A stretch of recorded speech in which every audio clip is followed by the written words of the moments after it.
ಈಗೊಂದು big breaking news ಬರ್ತಾ ಇದೆ. ಏನಂತಂದ್ರೆ ಸಚಿವ ಸ್ಥಾನಕ್ಕೆ ರಾಜಣ್ಣ ಅವರು ರಾಜೀನಾಮೆಯನ್ನ ಕೊಟ್ಟಿದ್ದಾರೆ. ಹೈಕಮಾಂಡ್ ಸೂಚನೆ ಮೇರೆಗೆ ಅವರು ರಿಸೈನ್ ಅನ್ನ ಮಾಡಿರುವಂತದ್ದು. ಸಿಎಂ ಆಪ್ತನ ತಲೆದಂಡ ಪಡೆದ ಹೈಕಮಾಂಡ್ ಸಿಎಂಗೆ ಆಪ್ತರಾಗಿದ್ರು ರಾಜಣ್ಣ ಅವರು. ರಾಜಣ್ಣ ಅವರು ಇವಾಗ ರಾಜೀನಾಮೆ ಕೊಟ್ಟಿರುವಂತದ್ದು. ಹೈಕಮಾಂಡ್ ಹೇಳಿದೆ ನೀವು ರಾಜೀನಾಮೆ ಕೊಡಬೇಕು, ರಿಸೈನ್ ಮಾಡಬೇಕು ಅಂತ ಹೇಳಿ. ಹೈಕಮಾಂಡ್ ಸೂಚನೆ ಮೇರೆಗೆ ರಿಸೈನ್ ಮಾಡಿದ್ದಾರೆ ಸಚಿವ ರಾಜಣ್ಣ ಅವರು. ನೋಡಿ, ಸುಮಾರು ದಿನಗಳಿಂದ ರಾಜಣ್ಣ ಅವರು ರಾಜೀನಾಮೆ ಕೊಡ್ತಾರೆ ಅನ್ನೋ ಪೋಸ್ಟ್ಗಳು ಸೋಷಿಯಲ್ ಮೀಡಿಯಾದಲ್ಲಿ ತುಂಬಾನೇ ವೈರಲ್ ಆಗ್ತಿದ್ವು. SR ಶ್ರೀನಿವಾಸ್ ಗುಬ್ಬಿ MLA ಹಾಗೆ ಅವರ ಫ್ಯಾನ್ಸ್ ಪೇಜ್ಗಳಲ್ಲಿ ರಾಜಣ್ಣ ರಾಜೀನಾಮೆ ಎನ್ನುವ ಪೋಸ್ಟ್ಗಳು ಹರಿದಾಡ್ತಿದ್ವು. ಕಳ್ಳೋಟು ಸಂಬಂಧ ವಿವಾದಾತ್ಮಕ ಹೇಳಿಕೆಯನ್ನ ಕೊಟ್ಟಿದ್ರು ರಾಜಣ್ಣ ಅವರು. ಕಾಂಗ್ರೆಸ್ ಪಕ್ಷವನ್ನೇ ಟೀಕಿಸಿದ ಸಚಿವ ರಾಜಣ್ಣ ಅವರು.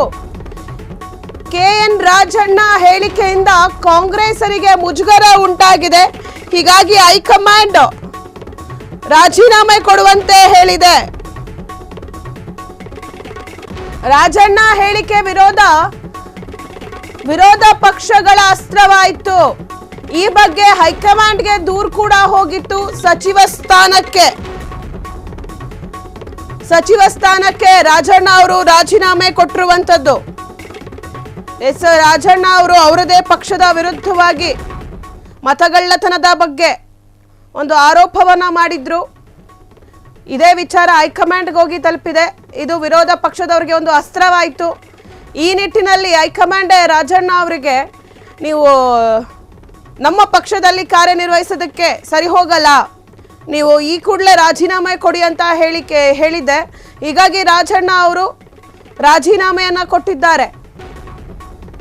ಕಳ್ಳೋಟು ಸಂಬಂಧ ವಿವಾದಾತ್ಮಕ ಹೇಳಿಕೆಯನ್ನ ಕೊಟ್ಟಿದ್ರು ರಾಜಣ್ಣ ಅವರು. ಕಾಂಗ್ರೆಸ್ ಪಕ್ಷವನ್ನೇ ಅವರಿರುವಂತ ಕಾಂಗ್ರೆಸ್ ಪಕ್ಷವನ್ನೇ ಟೀಕಿಸಿದ್ರು ಸಚಿವ ರಾಜಣ್ಣ ಅವರು. KN ರಾಜಣ್ಣ ಅವರ ಹೇಳಿಕೆಯಿಂದ ಕಾಂಗ್ರೆಸ್ಗೆ ಮುಜುಗರ ಉಂಟಾಗಿದೆ. ಇನ್ನು ರಾಜಣ್ಣ ಅವರ ಹೇಳಿಕೆ ಏನಿದೆ ಅದು ವಿರೋಧ ಪಕ್ಷಗಳಿಗೆ ಒಂದು ಅಸ್ತ್ರವಾಗಿದೆ. ಈ ಬಗ್ಗೆ ಹೈಕಮಾಂಡ್ಗೆ ದೂರು ಹೋಗಿತ್ತು. ಆ ದೂರನ್ನ ಆಧರಿಸಿದ ಹೈಕಮಾಂಡ್ ಈಗ ಸಚಿವ ಸ್ಥಾನಕ್ಕೆ ರಾಜಣ್ಣ ಅವರಿಗೆ ರಾಜೀನಾಮೆ ಕೊಡೋದಕ್ಕೆ ಹೇಳಿದೆ. ನೋಡಿ, ಅವರದೇ ಪಕ್ಷದ ಬಗ್ಗೆ ಟೀಕೆ ಮಾಡಿದ್ರೆ, ಅವರದೇ ಪಕ್ಷದ ಬಗ್ಗೆ ಮಾತಾಡಿದ್ರೆ ಹೈಕಮಾಂಡ್ ಯಾವ ರೀತಿಯಾಗಿ ನಿರ್ಧಾರವನ್ನ ತೆಗೆದುಕೊಳ್ಳುತ್ತೆ ಅಂತ. ನೀನು ನಮ್ಮ ಪಕ್ಷದಲ್ಲಿ ನೀವು ಕಾರ್ಯನಿರ್ವಹಿಸೋದಕ್ಕೆ ಸೂಕ್ತವಲ್ಲ, ಹೀಗಾಗಿ ನೀವು ರಾಜೀನಾಮೆ ಕೊಡಿ ಅಂತ ಹೇಳಿ ಹೈಕೋರ್ಟೇ ಹೇಳಿರೋದ್ರಿಂದ ರಾಜಣ್ಣ ಅವರು ರಾಜೀನಾಮೆಯನ್ನ ಕೊಟ್ಟಿದ್ದಾರೆ. ಕಾಂಗ್ರೆಸ್ ಪಕ್ಷವನ್ನ ತೊರೆದಿದ್ದಾರೆ ಸಚಿವ ರಾಜಣ್ಣ ಅವರು. ವಿವಾದಾತ್ಮಕ ಹೇಳಿಕೆಯನ್ನ ಕೊಟ್ಟಿದ್ರು ಕಳ್ಳೋಟು ಸಂಬಂಧ. ಈ ನಿಟ್ಟಿನಲ್ಲಿ ಹೈಕಮಾಂಡ್ ಕಾಂಗ್ರೆಸ್ ಪಕ್ಷದಿಂದ ಅವರನ್ನ ಹೊರಗಡೆ ಕಳಿಸಿದೆ. KN ರಾಜಣ್ಣ ಅವರ ಸಸ್ಪೆಂಡ್ಗೆ ಒತ್ತಾಯಿಸಿ ಹೈಕಮಾಂಡ್ಗೆ ದೂರು ಹೋಗಿತ್ತು. ರಾಜ್ಯ ಕಾಂಗ್ರೆಸ್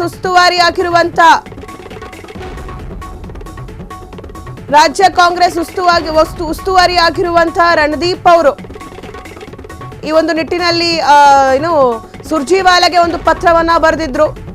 ಬೆಂಗಳೂರು ಕೇಂದ್ರ ಜಿಲ್ಲಾ ಪ್ರಚಾರ ಸಮಿತಿಯ ಅಧ್ಯಕ್ಷರಾಗಿರುವಂತಹ G ಪ್ರಕಾಶ್ ಅವರು ಕಂಪ್ಲೇಂಟ್ ಕೂಡ ಮಾಡಿದ್ರು. ಈ ಒಂದು ನಿಟ್ಟಿನಲ್ಲಿ ಸಿಎಂ ಆಪ್ತ ರಾಜಣ್ಣ ವಿರುದ್ಧವೇ ಒಂದು ಬಂಡಾಯವನ್ನ ಎದ್ದಿದೆ ಈಗ ಕಾಂಗ್ರೆಸ್. KN ರಾಜಣ್ಣ ಸಸ್ಪೆಂಡ್ಗೆ ಒತ್ತಾಯಿಸಿ ಹೈಕಮಾಂಡ್ಗೆ ದೂರು ಮೇಲೆ ದೂರು ಹೋಗಿದೆ. ಅವರನ್ನ ನೀವು ಕಾಂಗ್ರೆಸ್ ಪಕ್ಷದಿಂದ ತೆಗೆದು ಹಾಕಬೇಕು ಅಂತ ಹೇಳಿ G ಪ್ರಕಾಶ್ ಅವರು ಕಂಪ್ಲೇಂಟ್ ಅನ್ನ ಕೊಟ್ಟಿದ್ರು. ಪರಮೇಶ್ವರ್ ಅವರು ಮತ್ತೆ ಪದೇ ಪಕ್ಷದ ಶಿಸ್ತನ್ನ ಉಲ್ಲಂಘಿಸುತ್ತಿದ್ದಾರೆ ಅಂತೇಳಿ ರಾಜಣ್ಣನ ಮೇಲೆ ಸಾಕಷ್ಟು ದೂರುಗಳಿದ್ವು. ಬೆಂಗಳೂರು ಕೇಂದ್ರ ಜಿಲ್ಲಾ ಪ್ರಚಾರಕ ಸಮಿತಿ ಅಧ್ಯಕ್ಷರಾಗಿರುವಂತಹ G ಪ್ರಕಾಶ್ ಅವರು ಕೂಡ ಹೇಳಿದ್ರು. ಈ ಬೆನ್ನಲ್ಲೇ ರಾಜಣ್ಣ ಅವರನ್ನ ಈಗ ಪಕ್ಷದಿಂದ ಹೊರಗಿಡಲಾಗಿದೆ.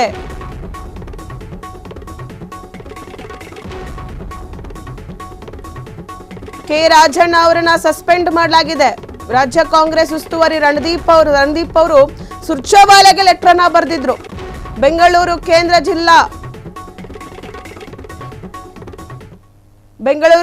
ಕೇಂದ್ರ ಜಿಲ್ಲಾ ಪ್ರಚಾರಕ ಸಮಿತಿ ಅಧ್ಯಕ್ಷರಾಗಿರುವಂತಹ ಜಿ ಪ್ರಕಾಶ್ ಅವರು ಕೂಡ ಕಂಪ್ಲೇಂಟ್ ಅನ್ನ ಮಾಡಿದ್ರು.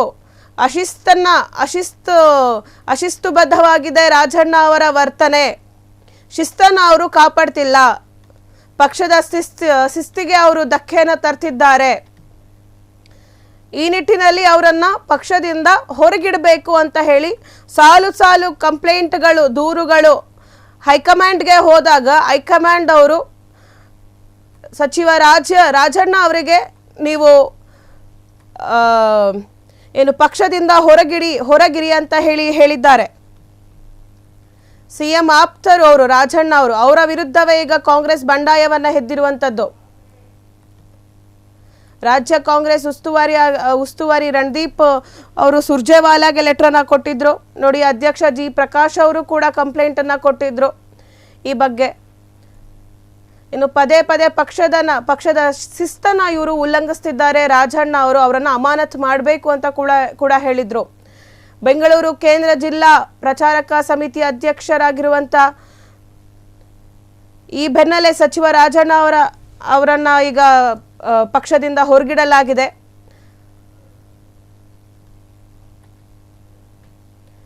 ರಾಜಣ್ಣ ಅವರ ಸಸ್ಪೆಂಡ್ಗೆ ಒತ್ತಾಯಿಸಿ ಹೈಕಮಾಂಡ್ಗೆ ದೂರು ಮೇಲೆ ದೂರು. ಈಗಾಗಲೇ ಸಾಕಷ್ಟು ಹಿಂದೆ ಕೂಡ ರಾಜಣ್ಣ ಅವರು ಪಕ್ಷದಿಂದ ಹೊರಗೋಗ್ತಾರೆ ಅಂತ ಹೇಳಿ ಸೋಷಿಯಲ್ ಮೀಡಿಯಾದಲ್ಲೂ ಕೂಡ ಒಂದಷ್ಟು ಪೋಸ್ಟ್ಗಳು ವೈರಲ್ ಆಗ್ತಿದ್ವು ಅವರ ಫ್ಯಾನ್ಸ್ ಪೇಜ್ಗಳಲ್ಲಿ. ಈ ನಿಟ್ಟಿನಲ್ಲಿ ಈಗ ರಾಜಣ್ಣ ಅವರು ಪಕ್ಷದಿಂದ ಹೊರಗೆ ಹೋಗಿರುವಂತದ್ದು. ಕ್ಷಣದ ಸುದ್ದಿಗಳಿಗಾಗಿ ಫ್ರೀಡಂ ಟಿವಿ ಸಬ್ಸ್ಕ್ರೈಬ್ ಮಾಡಿ, ಲೈಕ್ ಮಾಡಿ ಹಾಗೂ ಫಾಲೋ ಮಾಡಿ. ಹೊಸ ಸುದ್ದಿಗಳ ನೋಟಿಫಿಕೇಶನ್ಗಾಗಿ ಬೆಲ್ ಐಕಾನ್ ಮೇಲೆ ಕ್ಲಿಕ್ ಮಾಡಿ.